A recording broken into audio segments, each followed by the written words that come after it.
pissed me off. I flicked my eyes up to Rio. He remained impassive, towering above me in his customary tan duster like some hard-ass Asian cowboy. Unbothered. The insults wouldn't register with him. But I didn't care. People pissing on Rio made me want to put them in the ground, even though none of it mattered to him. Even though all of it was true. I relaxed my head back, and then snapped it forward, driving my forehead directly into the Colombian's nose with a terrific crunch. He made a sound like an electrocuted donkey, squealing and snorting as he flailed backward, and then he groped around his back to come up with a boxy little machine pistol.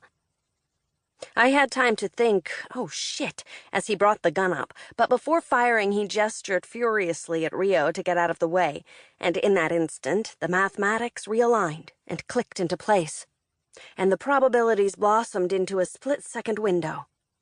Before Rio had taken his third step away, before the Colombian could pull his finger back on the trigger, I had squeezed my hands free of the ropes, and I dove to the side just as the gun went off with a roar of automatic fire.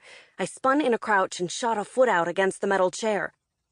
The kick perfectly timed to lever energy from my turn.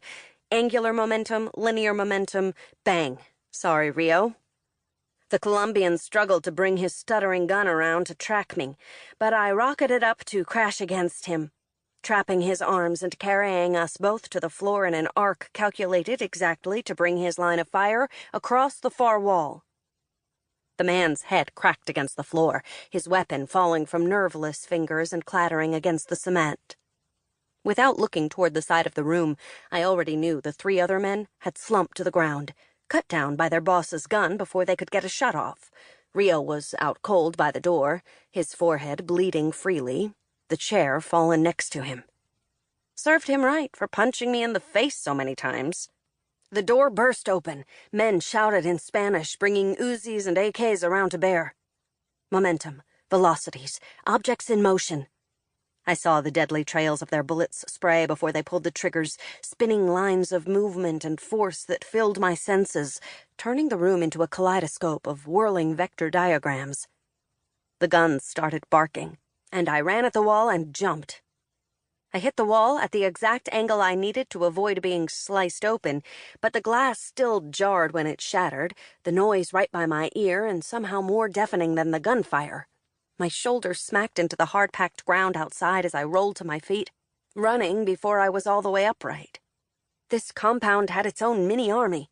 The smartest move would be to make tracks out of here sooner rather than later, but I'd broken in here on a job, damn it, and I wouldn't get paid if I didn't finish it. The setting sun sent tall shadows slicing between the buildings. I skidded up to a metal utility shed and slammed the sliding door back. My current headache of a job, also known as Courtney Polk, scrabbled back as much as she could while handcuffed to a pipe before she recognized me and glowered. I'd locked her in here temporarily when the Colombians had started closing in. I picked up the key to the cuffs from where I'd dropped it in the dust by the door and freed her. Time to skedaddle.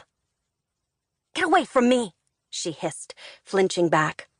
I caught one of her arms and twisted, and Polk winced. I am having a very bad day, I said.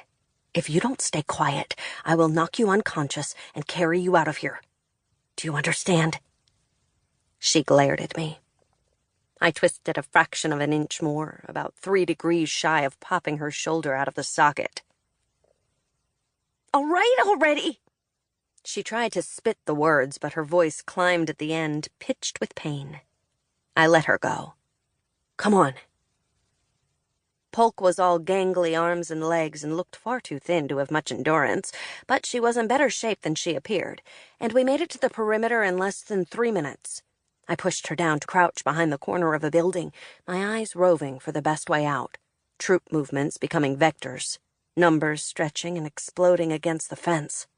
Calculations spun through my brain in infinite combinations. We were going to make it. And then a shape rose up, skulking between 2 buildings, zigzagging to stalk us. A black man, tall and lean and handsome, in a leather jacket. His badge wasn't visible, but it didn't need to be. The way he moved told me everything I needed to know.